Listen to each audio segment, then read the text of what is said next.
We hold these truths to be self-evident, that all men are created equal, that they are endowed by their Creator with certain unalienable rights, that among these are life, liberty, and the pursuit of happiness. And now New Galaxy Broadcasting presents Inalienable and Free, Voice of the Coalition, a program addressing the grave challenges to human and citizen rights in America and the rest of the world. How can we, the people of Earth, take back the power and privileges granted to us by God and addressed so significantly in the Declaration of Independence? Our rights are inalienable, that is, given by God and incapable of being taken away from or given by another. These rights are the basis of liberty, the foundation of all life and happiness. The Coalition of Planetary Empowerment is an organization designed to give its members tools and information to empower them personally, in relationships and in business and employment, but also to give them a voice and the ability to help transform political and corporate governance to support the true needs and desires of people throughout the world. Inalienable and Free focuses on the need for government and corporate business interests to be responsive to the will and desire of their constituents and consumer shareholders.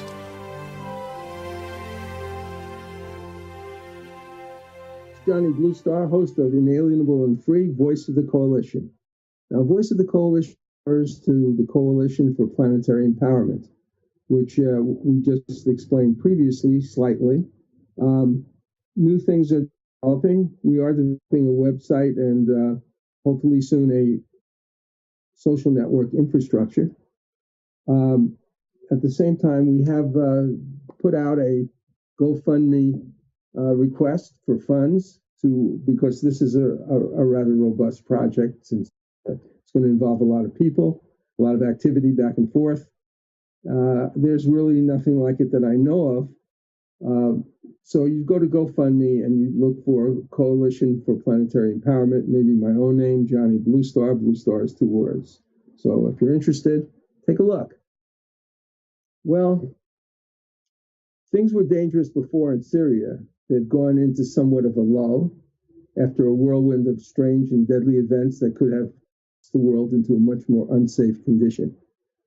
We are dealing with a multitude of Israeli attacks developed simultaneously with a ramp up for a strong Russian and Syrian military incursion into the Idlib province of Syria, the last major stronghold of the terrorist groups that have it as proxies led the attack against Assad.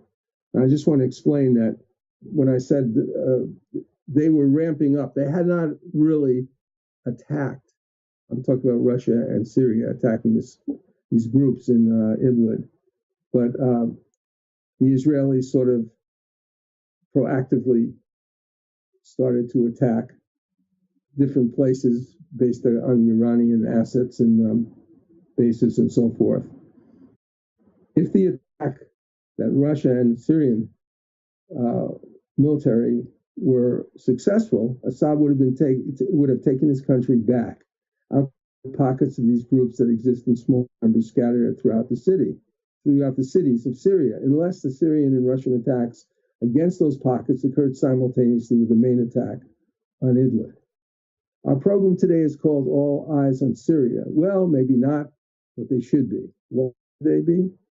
Because it's kind of hidden what's going on. And even if you disagree with some of the points of view that we have here, you might realize that you are basically isolated from a lot of the points of view that exist in alternative media. There's no question that Syria is a complex quagmire, but a citizen of the United States mandated to take charge of our own government is something, along with myriad other things, that we really have to face. Over a period of time, I've been chastened by a number of people for paying attention to mainstream news as well as alternative media. I remember a few years ago, a friend of mine told me how he never watched anymore because it was a tissue of lies. I demurred, saying, considering its effect, we need to watch it more than ever because, along with the government, corporate business interests, and politically oriented billionaires, the media is clearly part of the reasons that the 1% continue to rule the roost. But in addition to this caveat, I also think there's a truth that needs to be ferreted out sometimes. Here's Ryan Christian from the last American vagabond, definitely alternative media, speaking after he related how he missed an important story because of his focus on exactly what I'm talking about on alternative media, which is a very good thing to also focus on.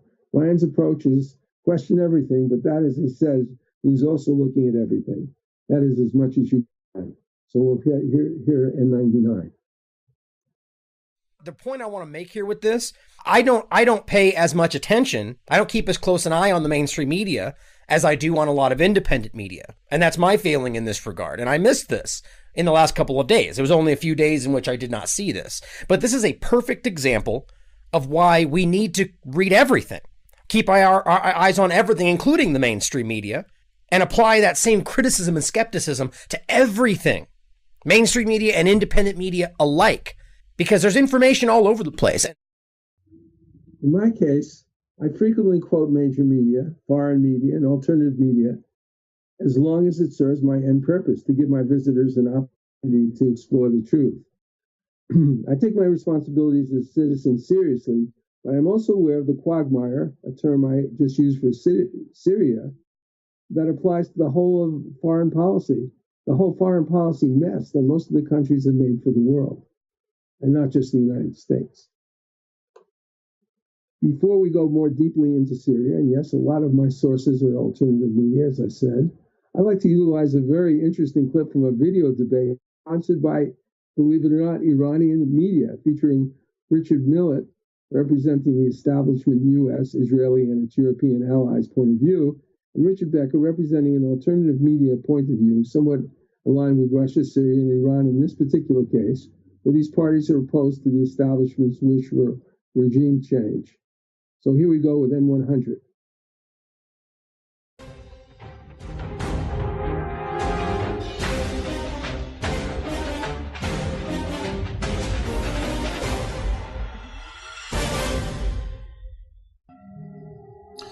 This seemed to be the last stage of the fight against terrorists in Syria, Idlib, where thousands of terrorists are stationed. Both Syria and Russia have vowed to flush the terrorists out of this area. Yet Russia just announced that Syria is not preparing a major offensive in Idlib. Well, in this edition of the debate, we will look at the looming battle for Idlib and the U.S. claim that it is worried about civilians there, while in 2017, for example, it killed hundreds of them in a Raqqa operation, which Amnesty International has called the U.S.-led war of annihilation. Let's bring in our guest, journalist and political commentator Richard Millett joins us from London, and from the Answer Coalition, Richard Becker joins us from San Francisco. Gentlemen, welcome. Richard Millett, let me first start with you. I don't know if you heard our correspondent, but I'll repeat the part that he said, what's recommended by the Syrian Arab Army. He said, or Syria, I should say, he said that local reconciliation deals is what they will encourage, but at the same time, the Syrian Arab Army will attack the terrorists, and of course, protecting civilians is something that they're going to pretty much be concerned with and to help to avoid. This is while the terrorists themselves have been blamed in the past and currently by the UN Special Envoy to Syria, Staffan de Mistura, to not hold civilians as human shields. Well, that's quite hilarious. If it wasn't so tragic, Assad is responsible for the ripping apart of his own country, the deaths of 500,000 people, the dispersion of millions of more throughout the world, the use of chlorine gas barrel bombs that don't discriminate between terrorists and civilians, leaving tens of thousands of children, Syrian children, dead and disabled. Are these terrorists? Are these children that he's gassed? The 1,400 civilians gassed in Ghouta in 2013, the ones that were gassed in April this year? Does gas discriminate between children and terrorists? I don't think this monster, Assad, has any concern about who he murders. He has shown no concern in the past. He's a beast. He's an animal. He's sick. He needs to go quickly to restore some sort of sanity to the Middle East. And Iran needs to stop supporting this monster. Richard Becker, Well, I think that that's really a regurgitation of the line from London and Washington, from Trump and from the conservative government in Britain, and also you hear the same thing from Paris. It's very interesting that this is what we hear from the former and present colonizers of the region, who are the ones who have really brought about this disaster.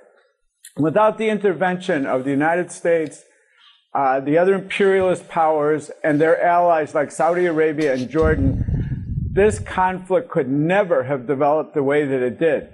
Certainly there were differences inside Syria, but to turn this into an armed conflict with arms and ISIS fighters and Al-Qaeda fighters pouring in from Turkey, from Saudi Arabia, from Europe, without that, we would not have seen a conflict that had lasted now more than 7 years.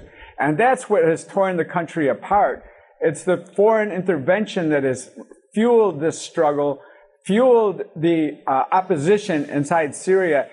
And, you know, there's nothing that is more deadly form of warfare than civil warfare, except civil warfare that is exacerbated by the intervention of powers which are seeking regime change. And that's what your other guest also supports, is regime change, makes it very clear.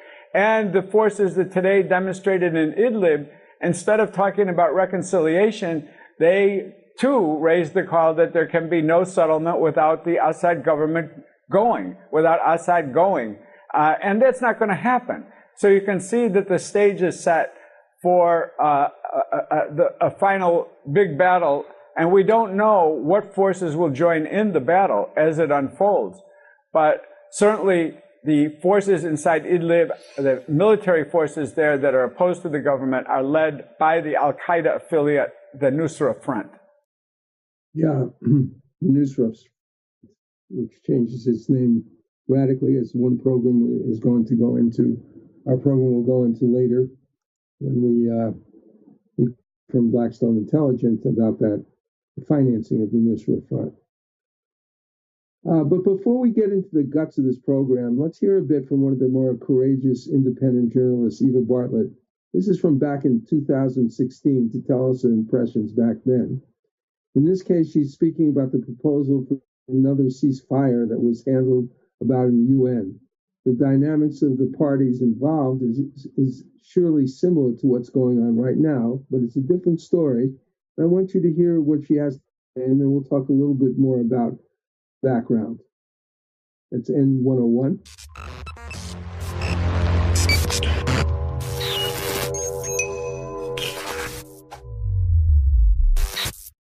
Today in the General Assembly, the representative of my country, Canada, is raising or has raised a resolution which is not about human rights. It's not about the people of Syria. It's a resolution meant to point fingers and to vilify the governments of Syria and Russia. And this resolution relates to a UN Security Council resolution that was vetoed by Russia and China some days ago. That resolution pertained to another useless ceasefire in Syria, which would have no bearing on, bring no good to the people of Syria, and which follows a week of liberation of areas of Aleppo, which now amounts to about 95% of areas of Aleppo that have been occupied for years by terrorist factions. So at this time, when 100,000 civilians in these areas occupied for years by terrorist factions have been liberated, the UN, parties in the UN wanted to impose another ceasefire. And I want to remind people why these ceasefires are indeed pointless. The last ceasefire in September was from the very start negated by 20 main terrorist factions who declared they were not going to participate, and from the very beginning violated the ceasefire over 300 times during the duration of the ceasefire.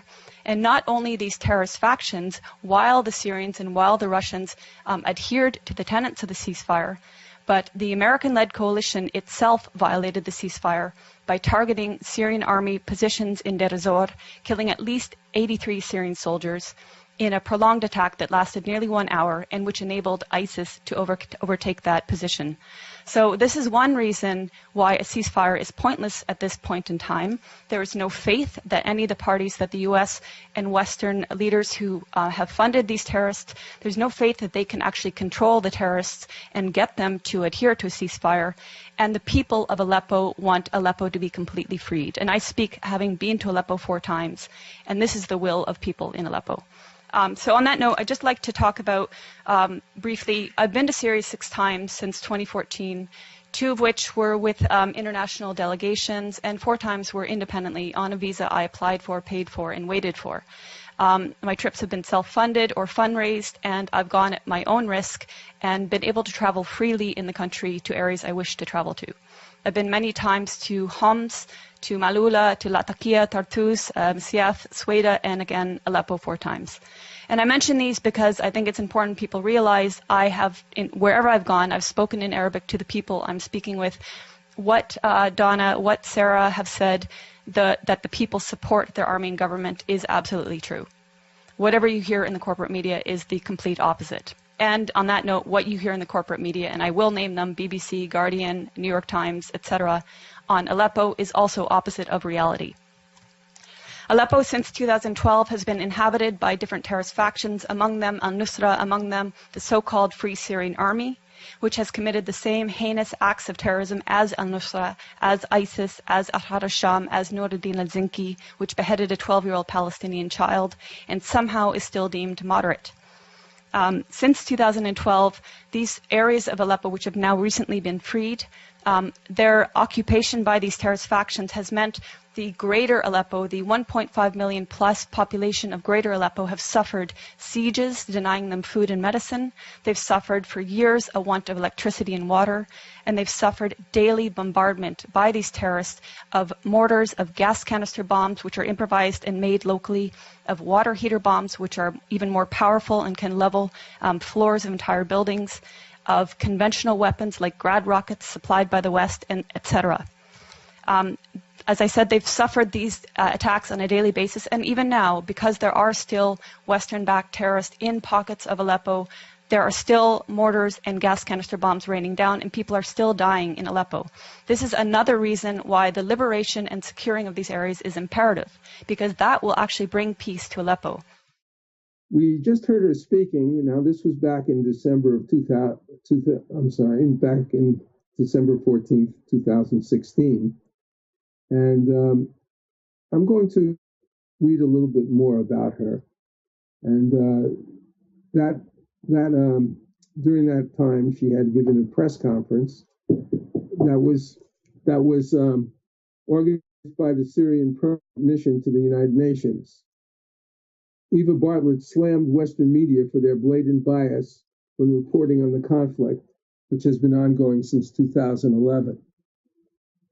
Among other things, she criticized news agencies that relied on secondhand reports from international organizations, which she said are simply not credible, and in the case of Eastern Aleppo, not even there. These organizations are relying on the Syrian Observatory for Human Rights, based in Coventry, UK, which is one man. They're relying on compromised groups like the White Helmets, she said, explaining that the organization receives its funding from Western states with their own interests in Syria, such as the US and the UK. They, quote, purport to be rescuing civilians in eastern Aleppo and Idlib, yet no one in eastern Aleppo has heard of them, so your sources on the ground, you don't have them, she said. Bartlett has visited at least 3 times since 2014, producing, and as you see from what she said, she's gone there more times, producing several articles, interviews, and multimedia pieces challenging the common war-torn country narrative pushed by mainstream media. Quote, unless one is actively seeking information on positive aspects of life in the Syrian Arab Republic, which perhaps to the surprise many do abound, it is images of war which overwhelm, she wrote in July of 2016, adding that volunteerism was one of the many positive aspects that prevails throughout the country. Quote, many associations quietly work year-round to help in whatever capacity they can, giving food, clothing, hygiene, and financial aid, as well as educational, housing, and medical services, among others. During the December 10th 2016 press conference, Bartlett was challenged by a Norwegian journalist demanding to know what she thought of the quoted of Western media. How can you justify calling all of us liars, he asked. Bartlett responded that while there certainly are honest journalists among the very compromised establishment, the agenda has always been one of, quote, regime change. How can the New York Times or Democracy Now! Maintain until this day that this is a civil war in Syria? How can they maintain that the protests were unarmed and nonviolent until, say, 2012? That's absolutely not true. How can they maintain that the Syrian government is attacking civilians in Aleppo when every person that's coming out of these areas is saying the opposite? Of Russia's coverage of the economy, she said they were showing exactly what the Syrian media is saying and shows what independent people in Syria are saying. Bartlett's comments came as the city of Aleppo was being retaken by the Syrian army along with Russia's help from anti-government forces. A ceasefire was agreed on Tuesday as the last remaining opposition forces retreated from their last major urban stronghold. While Syrians have celebrated this victory, they have criticized the UN silence since the Islamic State group taken over the millennial city of Palmyra, echoing Bartlett's criticism of information manipulation. Quote, what happened in Palmyra really hurt us, a woman told Telesur. It's sad that the historic site fell in the hands of terrorists, and we condemn the West's attempt to ruin the reputation of our national military. But just as we took Aleppo back, we will recover Palmyra and all Syrian territory, end quote. Bartlett will travel, she says, around the U.S., talking about various things in that year. Well, that's a long time ago, I grant you, 2 years ago, long time ago. But still in all, you can see the same sort of claims that this woman, icon of Syrian alternative media, is trying to tell us. And, you're going to have to decide for yourself as a viewer what you think. And incidentally, this is a talk show program, and you can call here at 888-627-6008. So just to go ahead and flash forward to now, let's hear what Tulsi Gabbard, she's a U.S. representative from Hawaii, a former military officer. She's calling out, she's talking about what's happening there in Syria now. She has visited there. She's very concerned. And let's hear N102. Let's just start off by saying, how do you, on 9/11, you're a veteran. How do you experience 9/11? That's a heavy question. There are thousands of men and women all across this country, like myself, who joined the military after the attacks on 9/11 to go after those terrorists who attacked us. And to think about how many lives have been lost since, how many American lives, how many first responders' lives were lost on 9/11 and since, and those who still suffer from major health problems because of their responding to that attack, their families, veterans who come home and suffer from visible and invisible wounds, and every single American taxpayer who have had trillions of dollars taken out of their wallets to pay for these interventionist wars that our country has waged since 9/11, looking at and understanding in a very personal way the cost of war. It is a true betrayal to all those who have sacrificed so much to now sit here on the anniversary of 9/11 and hear from our country's president and his administration about how they are essentially ready to wage war against Syria and Russia in order to stop them from attacking Al-Qaeda in Idlib, in Syria. We are in this situation today because of U.S. policies in Syria specifically, as we're talking about this situation where you have 20 to 30,000 Al-Qaeda and other jihadist terrorists who are in control of this city. There are a lot of civilians there. And Trump is now talking about going to war with these countries, with Syria and Russia, if they launch this attack that they've been talking about doing against those terrorists in Idlib. And he claims to be doing it to save Syrian civilians. However, if that were the case, then why was he not then the first to stand up and support the UN's call for humanitarian corridor for civilians to evacuate from the city? Why was he not the first one calling for an actual solution to help reduce the amount of Syrian civilian casualties?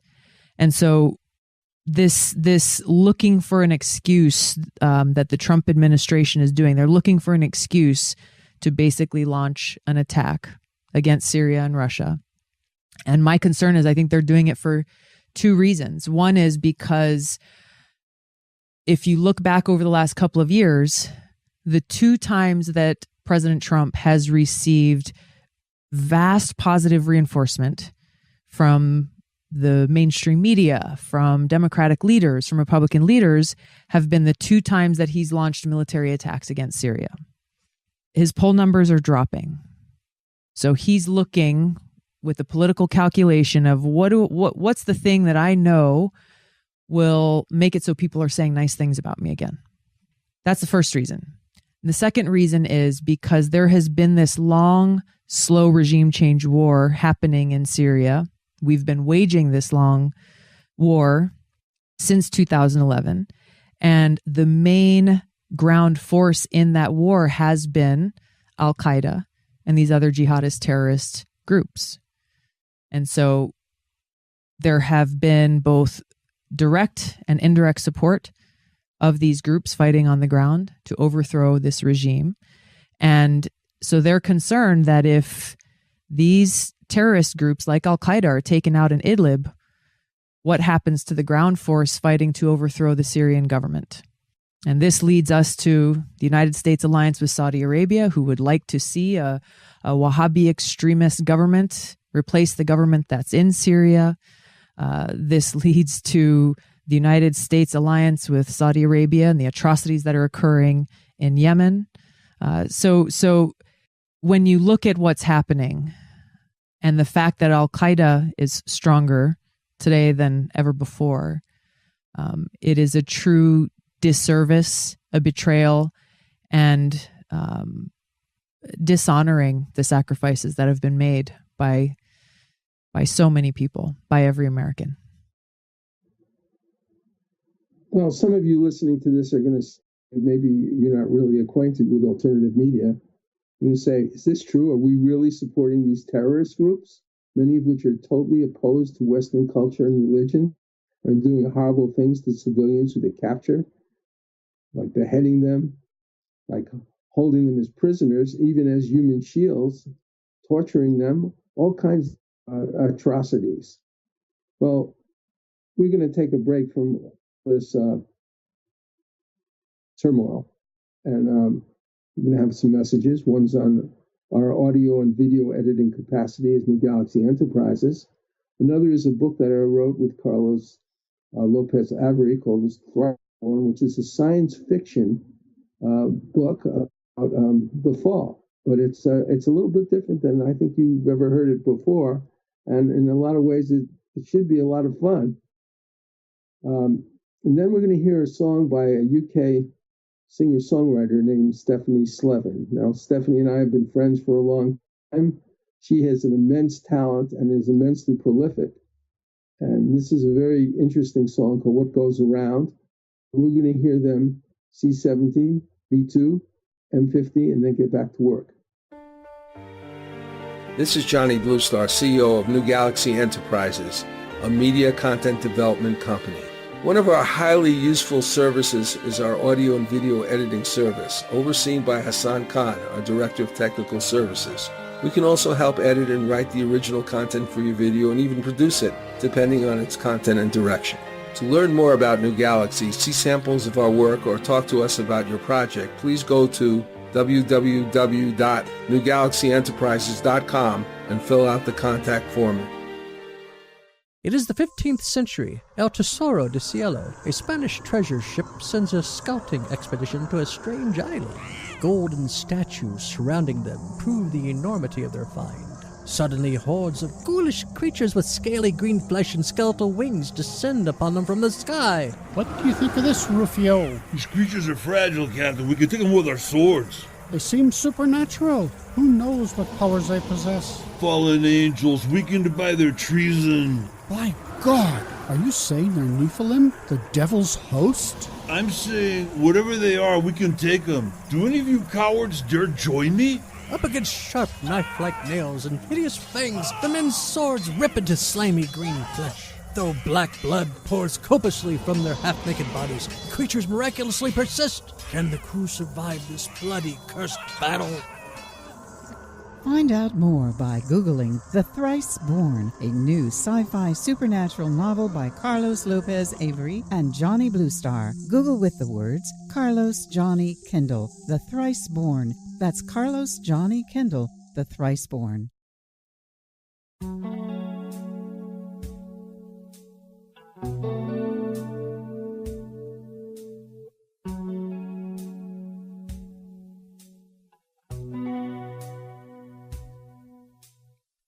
Say what goes around comes right back around, but that's not true for me.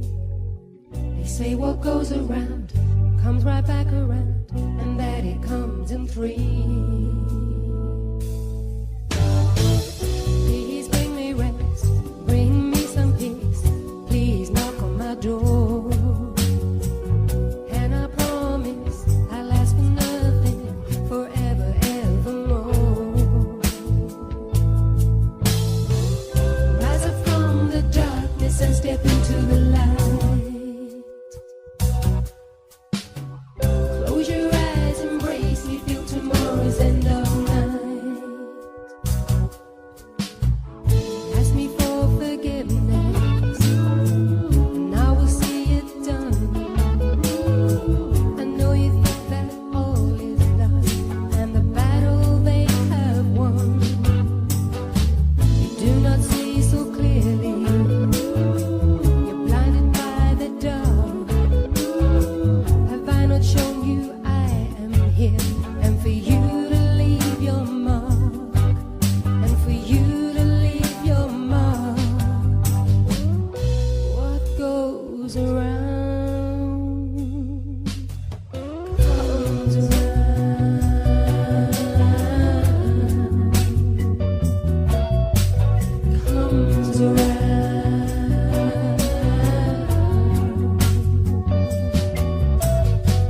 Say what goes around comes right back around, but that's not true for me.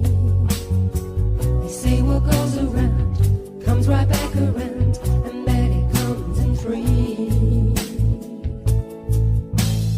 You think I didn't love you and I left you alone, but the first step had to come for you and stepped up on your own.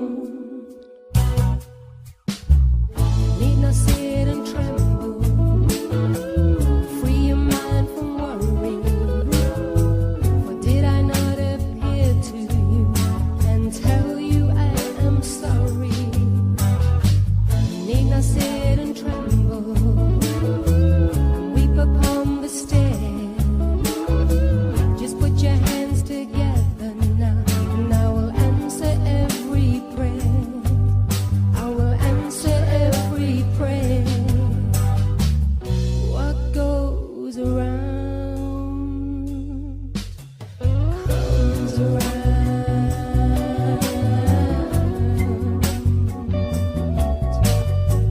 See what goes around.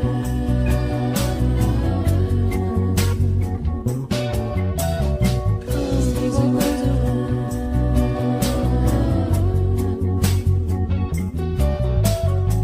comes around.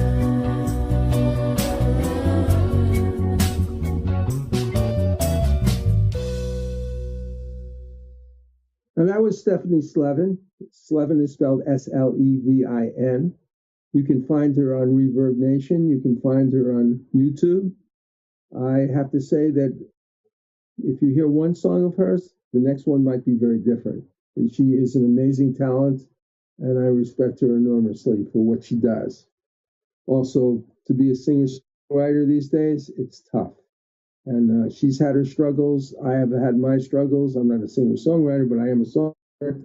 And I know what it's like. And, you know, people who actually stand out there and do their stuff like she does and keep on going are just amazing people. And she has some amazing things to say. So anyway, I'm glad I've been able to play her song.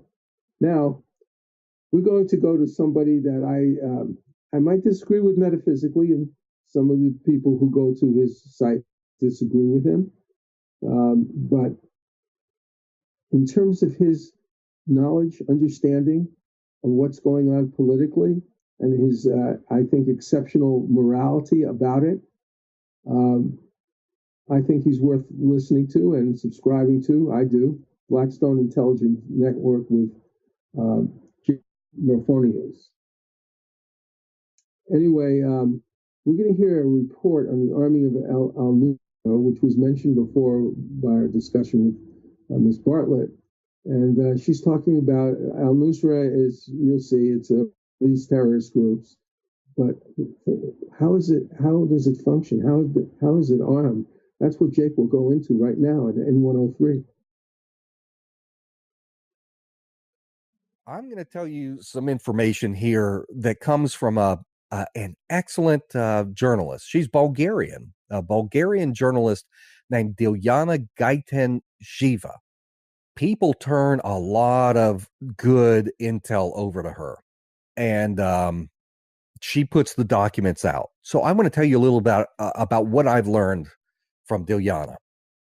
And it's regarding absolute facts about how the United States coalition is directly responsible for arming al-Nusra. It's not just that the U.S. is watching al-Nusra and saying, oh, yeah, they're growing and they're developing and it's useful that they're doing these things. No, the United States is arming them and has been for years, all along. All right, now I'm gonna tell you a little bit about her reporting. Over the last couple of years or so, she published a series of reports on on these rat lines into Syria and into Iraq, weapons rat lines. Back in December of 2016, back when there was still a lot of fighting going on in Aleppo, she went into Syria. And she actually went into and she filmed it. And you can see this online. There are pictures, there's video. She went to underground warehouses that were packed with hundreds and hundreds of guns and other heavy weapons that had come from Bulgaria. And they were being sent to al-Nusra Front, which, again, for those just joining, al-Nusra is Al-Qaeda in Syria. So the United States is arming Al-Qaeda. She was given a ton of diplomatic documents that were leaked to her that revealed these rat lines.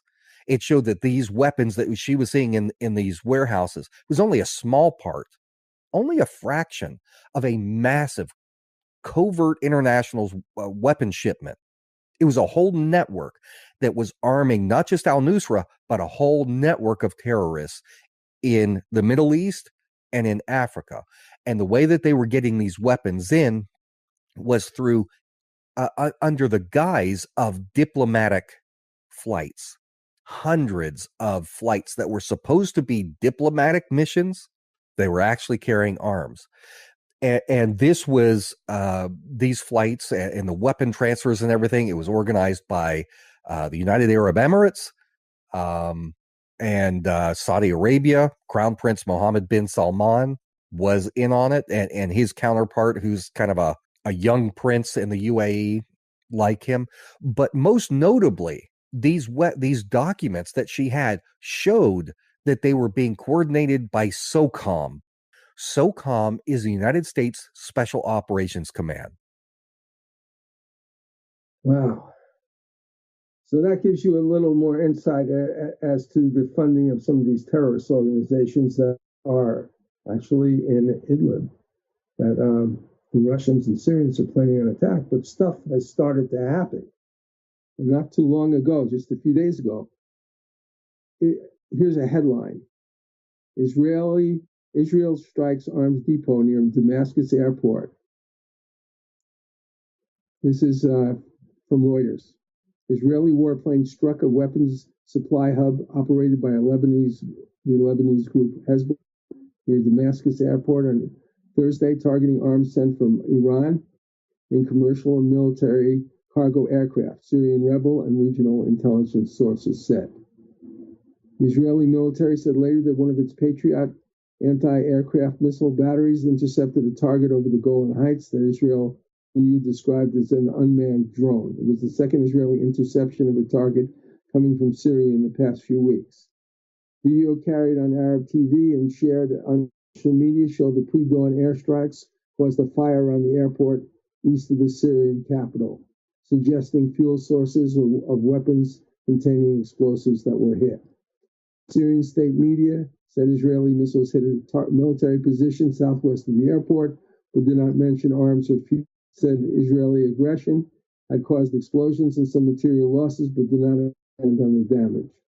In a sign of the heightened tension surrounding a conflict that has already caught up regional and international powers, Damascus ally Russia criticized the Israeli strike and said Syrian sovereignty should be respected. And that's something we're going to follow through on shortly. Unfortunately, there's more than just this. This was the first recent major thing that happened in the last few days.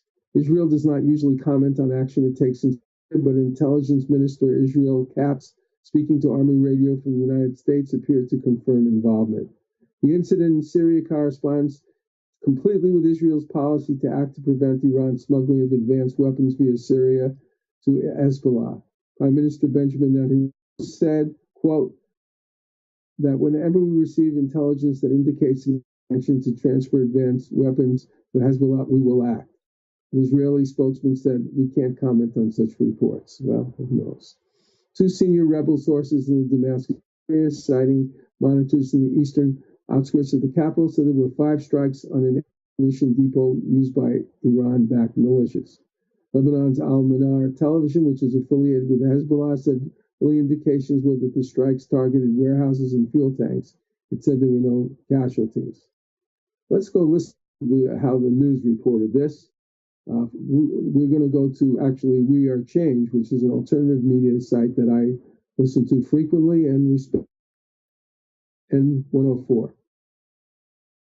Hey everybody, Jason Burmis here for wearechange.org and the Syrian state media, and believe me, there is little doubt that this is actually happening, is reporting that air defenses have struck down Israeli missiles at the, or near the Damascus airport. And why the Damascus airport? Well, they're still claiming that this is where, the Iranians are taking missiles, bringing them to Lebanon. Let's just read this one, and then we're actually going to show you the missile strike getting thwarted.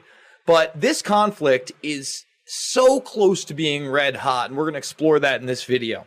Syrian military air defense downed several missiles that Israel fired in an act of aggression near Damascus airport on Saturday, Syrian state media said. An Israeli military spokeswoman said Israel does not comment on foreign reports.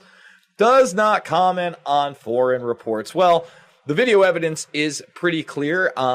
This does not look like a U.S. strike. Thank God. However, the United States, we're going to get into the insane military drills the Marines just did there in Syria in depth and how dangerous those are.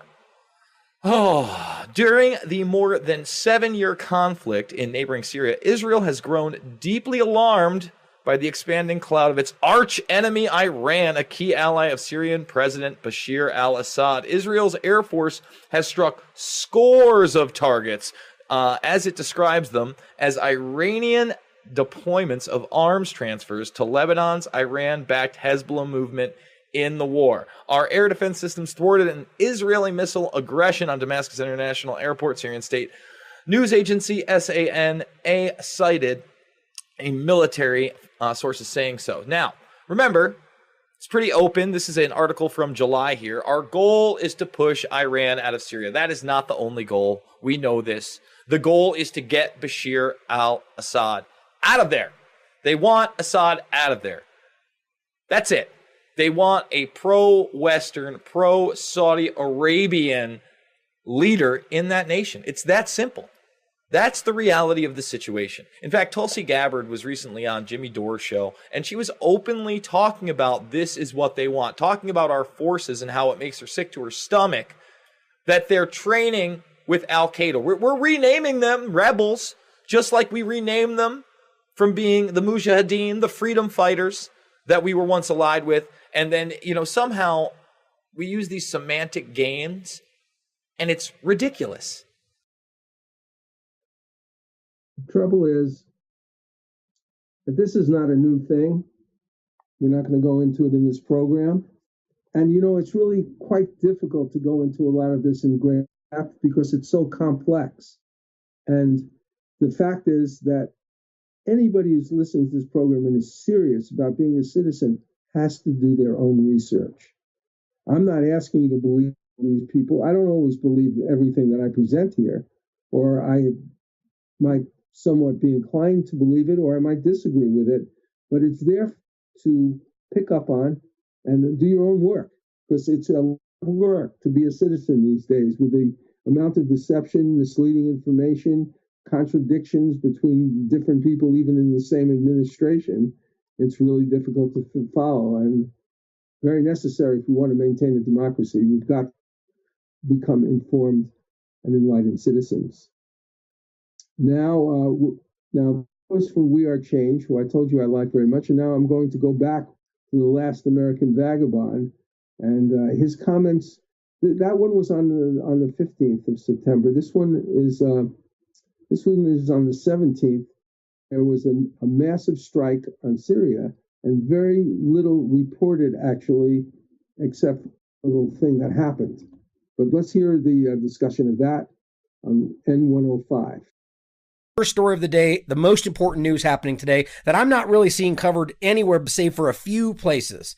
And this is indeed a massive event worthy of discussing today, regardless. This one entitled from Zero Hedge, Massive Sustained Attack on Syria. Russian S-400, which is very relevant, defenses possibly active in huge escalation. Indeed, a very huge escalation. I've seen it here, and I've seen it reported on South Front so far today. This entitled, Airstrikes on Government Facilities Reported in Latakia, Tartus, Homs, and Hama, actually, provinces. Russia allegedly employs own air defenses. I'm sure there are other people covering this so far. I've yet to see it anywhere else. Very, very big development in this story. So another attack, another key word, on Syria has occurred tonight. It is nighttime for them on multiple locations in what is, in fact, the largest sustained series of what are believed to be Israeli or possibly U.S. airstrikes in months.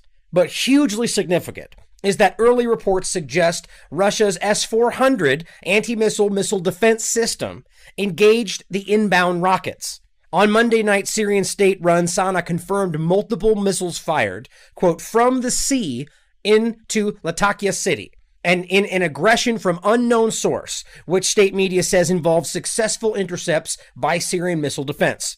British Syrian journalist Danny Mackay, currently reporting on the ground, says the attack, quote, lasted for a total of 1 hour and a half, and missiles soared over 4 cities, including Latakia, Tartus, Homs, and Hama, with rockets and explosions lighting up the sky, especially over the coastal towns.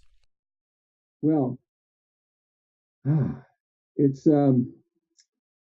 really strange things are happening here. So what you have is you've got Damascus attack at one point, and now you've got this massive strike on Syria, and that actually turns out to be because of Israel. And then other things start to happen. But let's take a breath again. I'd like to go over the NG mission that we have to serve our clients. Tell you a little bit about how to find out about Dr. Hugo Rodier's books. Dr. Rodier is somebody who has co-hosted a program with me and will be doing so again, I'm sure.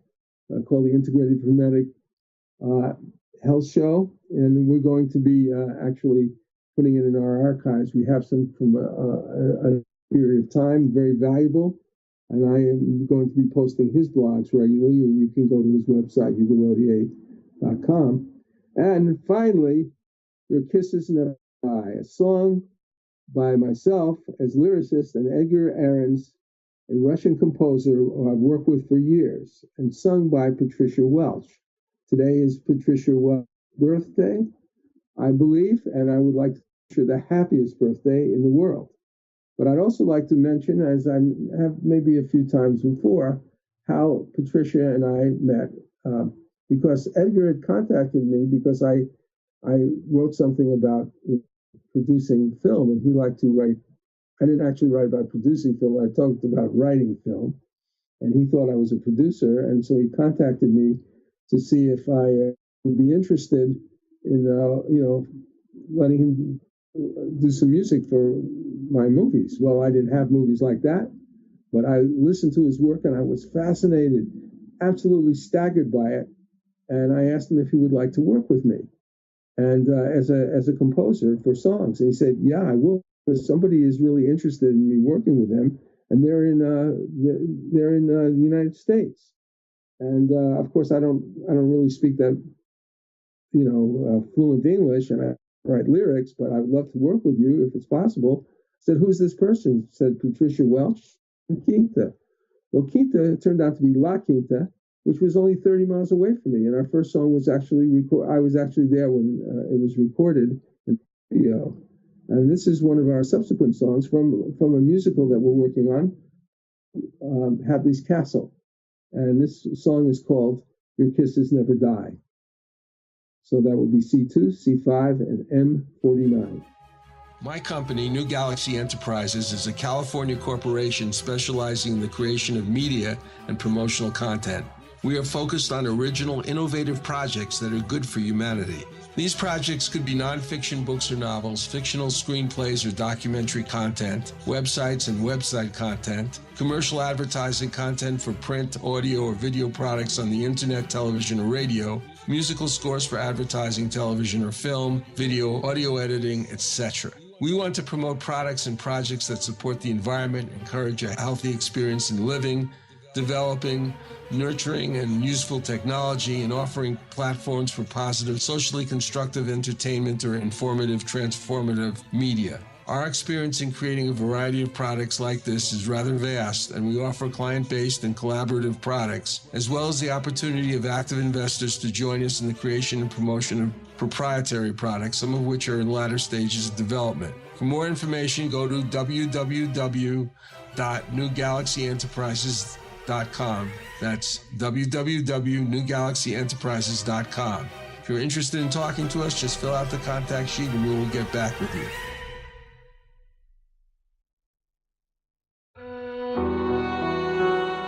Dr. Hugo Rodier has published 4 books on health issues covering practically all chronic health problems. You may find them by accessing his website at hugorodier.com. That's HUGORODIER.com. Gut health is the most academic, while switching off chronic disease is the most patient-oriented, with simple recipes to implement his nutritional protocols.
Your kisses never die. They live inside of me. They linger on my lips like some familiar mystery.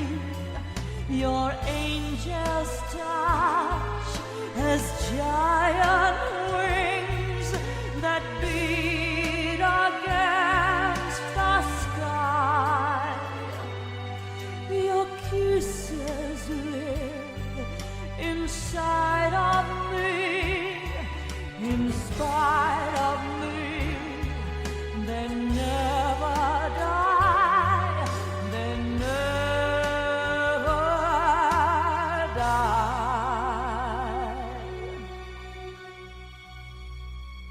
I watched you on the beach for days as you walked by those crimson waves,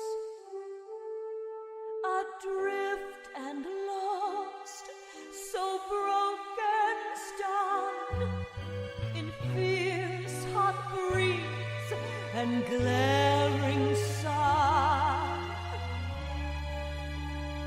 I know your touch, your smile, your glance, so deeply trapped in this coy dance, embraces that our love ignites, now melt in tears of pure delight. Stolen kisses, pirates plunder, bodies crashing just like thunder as we rode madly down the shore,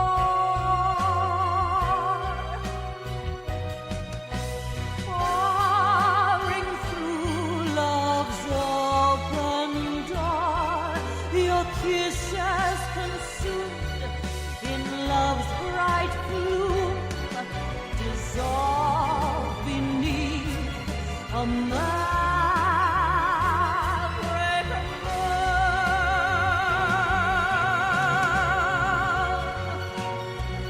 Your kisses never die. They live inside of me. They linger on my lips like some familiar mystery. Your angel's touch has giant wings that beat against the sky. Your kisses live inside of me, in spite of me. They never die. They never die. They never die. They never die.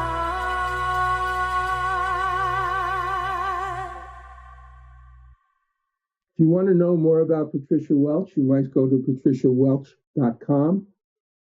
This is a person I've been working with for years. I feel very, very blessed to have experienced knowing her and her fabulous talent. It's I just consider her one of the greatest singers I've ever heard. And I am so privileged to have worked with her and continue to do so. Well, back to the real world. The following We Are Changed video shows some of the confusion that occurred when the Russian plane was down. That's what happened. When the Syrians attacked again, this incredible thing happened. We're at N106.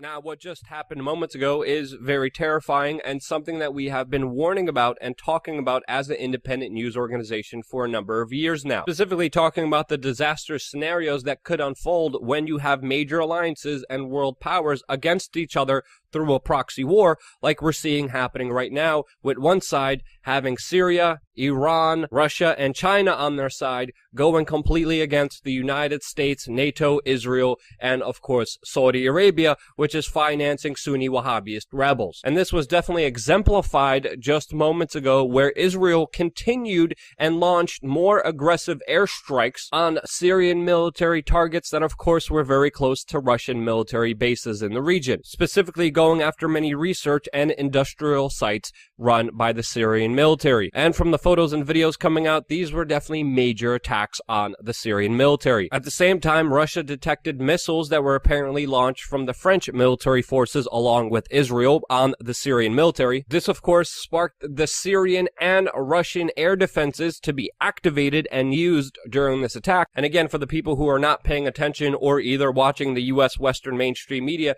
need to be reminded that these attacks were carried out against the Syrian military forces, who are mainly fighting against Al-Qaeda, ISIS, al-Nusra, and other rebel groups who are mainly Wahhabist in that specific region that were specifically supported by the United States, Israel, and Saudi Arabia before. And of course, during this latest attack just moments ago, we found out that a Russian military plane was shot down with 14 service members on board. Now, according to the first initial reports that were brought to us by CNN, they are running headlines saying that the Syrian regime was the one that accidentally shot down this Russian military plane, accrediting this information to an anonymous U.S. official, which they did not name, specifically stating that this anonymous person from the government, shortly after this incident and without investigation, said, quote, the regime was actually trying to stop a barrage of Israeli missiles.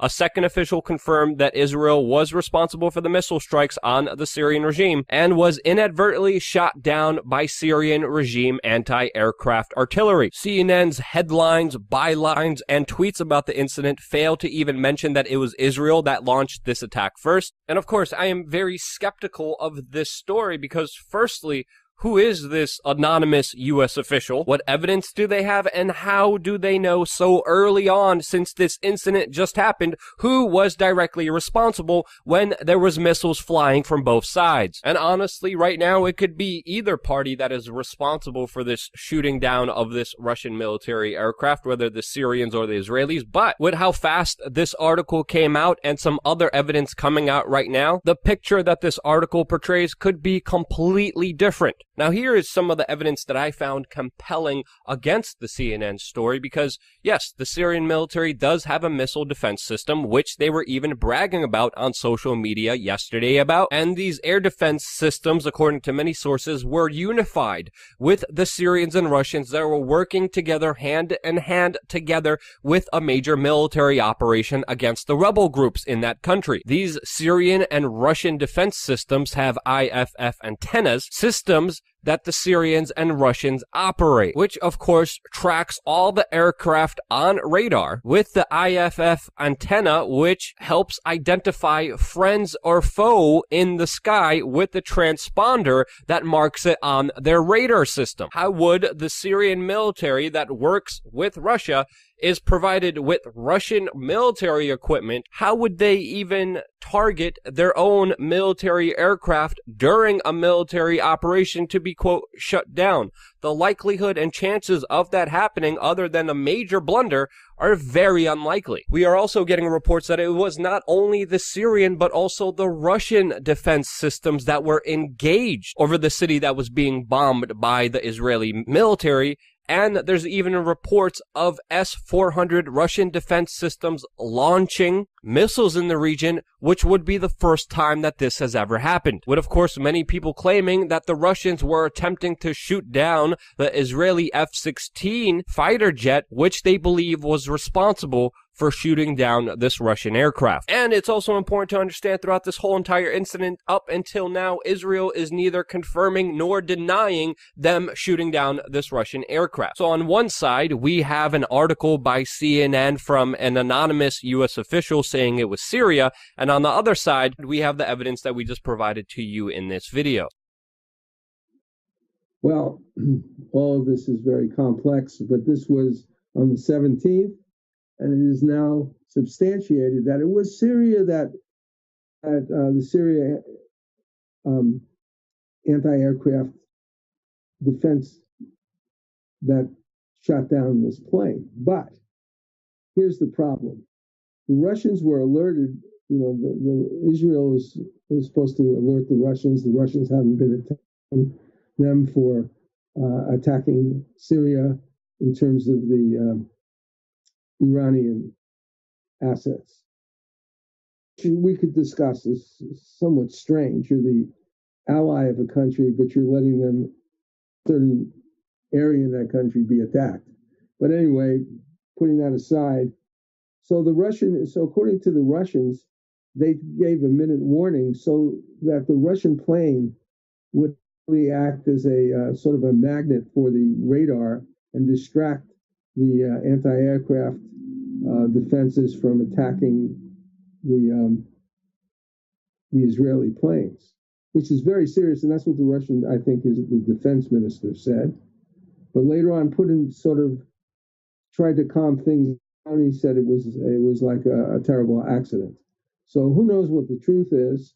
It's kind of strange to give your Russian friend a 1 minute warning, but and Putin said he's going to take measures to protect it from happening again. But the way he worded it, it didn't look like it was going to be really aggressive methods like shooting down a plane. It's not more like he's going to do something.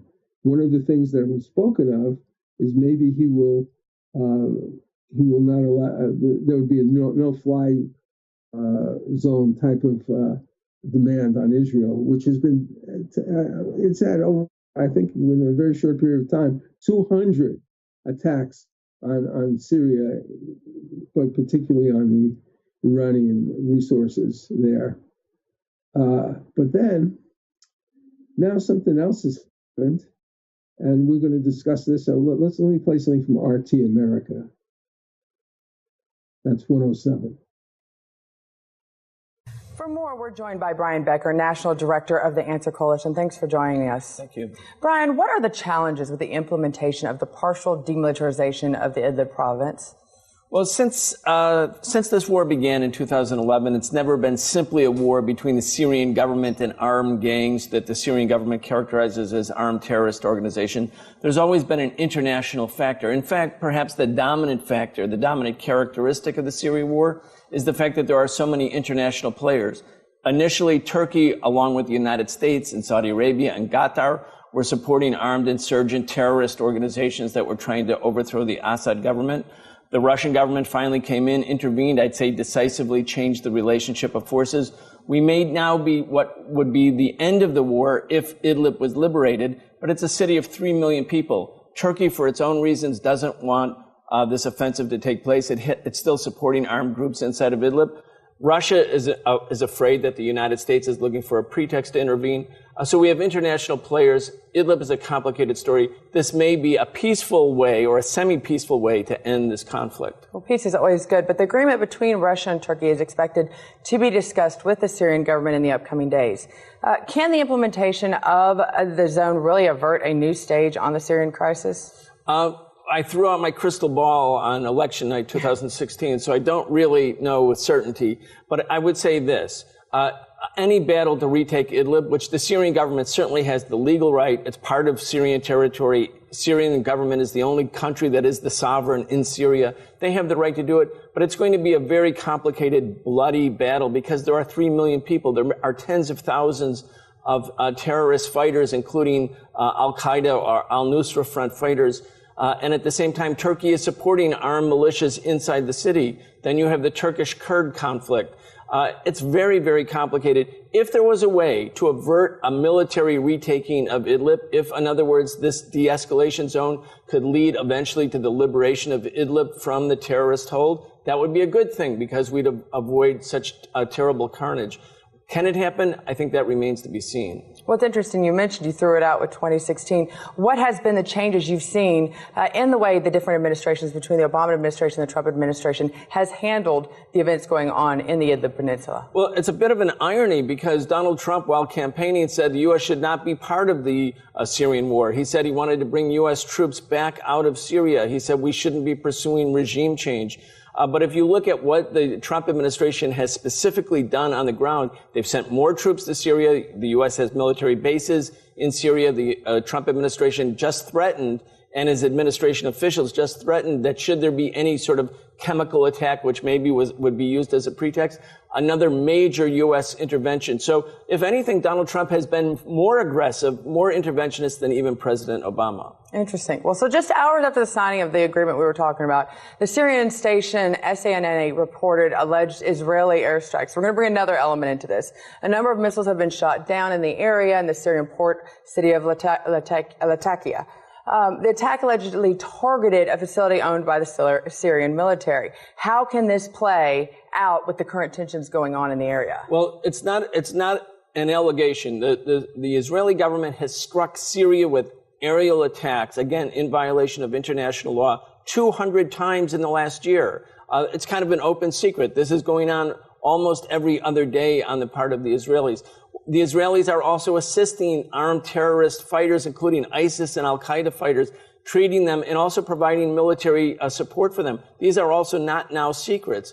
So the Israeli government, what is its interest? Again, an international player, it wants to keep Syria very weak. It wants to keep Syria very fragmented. If Syria is weak, it cannot give any kind of support as it has done historically to the Palestinian people, who, of course, the Israeli government wants to push out. They want to push Palestinians out of the West Bank, out of Gaza, and to be able to reclaim what they call Greater Israel. So the Israeli government is an aggressor here. It's illegally targeting Syrian troops and other Syrian allied troops inside of Syria. It's playing a destabilizing role in this war. Well, I think the whole area is destabilized at this point, and let's hope we can find some stabilization at least by the end of the year. Highly unlikely, though.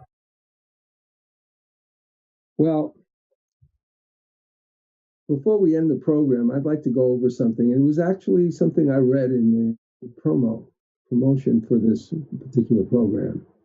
This is something written on April 20th, 1795, and it's an excerpt of Political Observations by James Madison, and I think it is relevant. So we're going to read it in comments. Starts, of all the enemies of true liberty, war is perhaps the most to be dreaded because it comprises and develops the germ of every other. Let's look at that for a second. Of all these enemies of true liberty, it's the most dreadful because, of course, there's murder, death, destruction, maiming, and so forth. But look at the consequences of war. Let's look at the war in Afghanistan, the war against Iraq, but also the follow-up of what to those wars, which was 9/11. After 9/11, one of the enemies of true liberty is surveillance. Warrantless surveillance is an enemy of true liberty, where the state thinks it can spy on anybody, and that was one of the consequences. It's modified, changed, but the state has the power to do that whenever it wants, and it's even spying on, our foreign allies, political people in that area, like in Germany. So you have surveillance on your own citizens. Then you have unlimited detention of American citizens if they're accused of terrorism. Amazing. Unlimited detention. No access to a lawyer or a fair trial. How is that possible? Would anybody allow that? Torture. Torture came out. Torture is no longer supposedly legal, but Trump's all for it. And he appointed somebody who actually was the head of a black ops site that deployed torture in the very beginning. And she says she wouldn't do it because it's, whatever. But the point is that he has publicly said waterboarding is fine, torture, even worse than waterboarding, is fine. Amazing thing to hear. Freedom of the press, freedom of speech, freedom of assembly, all attacked in different ways during this administration and previously to some extent. Then Madison goes on to say, war is the parent of armies. From these proceed debts and taxes, and armies and debts and taxes are the known instruments for bringing the many under the dominion of the few. Remember, the day before 9/11, an amazing amount of money, trillions of dollars, or maybe $1 trillion at the time, was missing from the Pentagon. Very strange. But there you go. Tremendous amount of money is expended on these wars that we're fighting. And what are we getting back? Well, some people are getting back. People who make the arms are getting it back. People who, in these various corporations, yes, they are. And people in government who are supporting them, yes, and the media too. The media gets a lot of shall we say, attention because it's doing things that are in accordance with these other entities. And therefore, our actual access to media is affected by it. And of course, we're running trillions of dollars now. It's unbelievable. In war, too, the discretionary power of the executive is extended. Its influence in dealing with our offices, honors, and emoluments is multiplied. All the means of seducing the minds are added to those of subduing the force of the people. And so that is another important point, because this is what you call the unitary executive. You want to give the executive more and more power. We have a Supreme Court nominee who's talking about that this person won't be liable even for crimes that were committed during his administration. They'd have to wait till later. So Donald Trump could be indeed shoot somebody on the street, and maybe he'd have to wait a little bit of time before he was indicted after he was out of office, something like that. But at any rate, even if it's not that exaggerated, it's very, very dangerous. The unitary executive getting rid of the power of Congress, which has backed off so much from its responsibilities. The same malignant aspect in republicanism, that's what he used, James Madison, may be traced to the inequality of fortunes and the opportunities of fraud growing out of a state of war, and in the degeneracy of matter and of morals engendered in both. Speaks for itself mainly, but we are talking about corruption takes place because of war, ranging from the selling of illegal armaments to corrupting people in such a fashion that they capitulate or they engage in conflict that they aren't supposed to. That's purely self-serving. Many different reasons. And here's a good one. No nation can preserve its freedom in the midst of continual warfare. Well, folks, that's what we're in. Continual warfare. And look at what has happened to our freedom. It's actually, even if it hasn't totally been activated, it's been set up so it could be. War is, in fact, the true nurse of executive aggrandizement. In war, a physical force is to be created, and it is the executive will which is to do it. So once we go to war, and Congress abrogates its function to oversee war and lets it happen, it's free reign for the executive. It can do a lot that it could do if there was real oversight and not getting into things in the first place. In war, the public trees are to be unlocked. It is the executive hand which is to dispense them. Yep. We're lucky that when Donald Trump wanted to increase our nuclear arms tenfold, he was discouraged by it because it costs a lot of money to make these weapons that destroy the planet. And if we needed 10 times as, I guess they felt there should be some moderate number of times we destroy the planet. In war, the honors and emoluments of office are to be multiplied, and it is the executive patronage under which they are to be enjoyed. It's the executive brow they are to encircle. The strongest passions and most dangerous weaknesses of the human breast, ambition, avarice, vanity, the honorable or venal love of fame, are all in conspiracy against the desire and duty of peace. And I think that we are seeing that full-fledged in the present administration. So that's the show for today. We're going to say goodbye, but after we say our initial goodbyes, we're going to play a wonderful song by Storm called Children of Love. Thanks for joining Don Newsom and I on Inalienable and Free, Voice of the Coalition. As we go about developing our new organization, the Coalition for Planetary Empowerment, we hope you will consider the importance of taking part in the electoral processes of your government and asserting the rights you have to vote for the companies you respect and love by casting your ballot as a shareholder or as a consumer with what you buy. We hope soon to make this possible through a social network responsive to your needs to dialogue about your rights as a citizen, but also to be able to effectively act in concert with like-minded colleagues to find representatives of government and business executives who will hear your voice and appreciate your message. See you soon.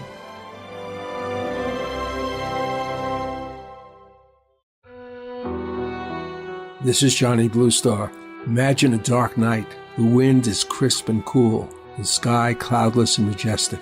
Perhaps you are walking alone or with a loved one. Scattered about the night sky are thousands upon thousands of points of light. Look above you, friends of this restless planet. Out there into the night sky, unknown worlds await. Beauty behind imagination, intelligence beyond comprehension, life in its infinite forms and variations, yet all from the same seed, the same fundamental vibration. A cosmic tapestry of infinite light, yet each thread unique and indispensable. Look above you, out into the vastness of the night sky, for your destiny lies out there, somewhere among the stars.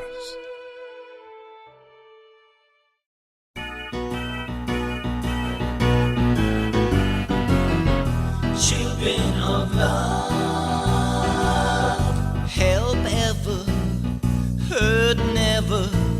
Yeah, that is the way for all of God's children to live. Help ever, hurt never. Oh, let come what may. Our nature's to love and to give. God is love, and love is God. We are His children, children of love. God is love, and love is God. We are His children, children of love, children of love. Love all, serve all, as Swami would say. Let's be the example like him. Love all, serve all, let each heart portray the silence that guides from within. God is love, and love is God. We are His children, children of love. God is love, and love is God. We are His children, children of love.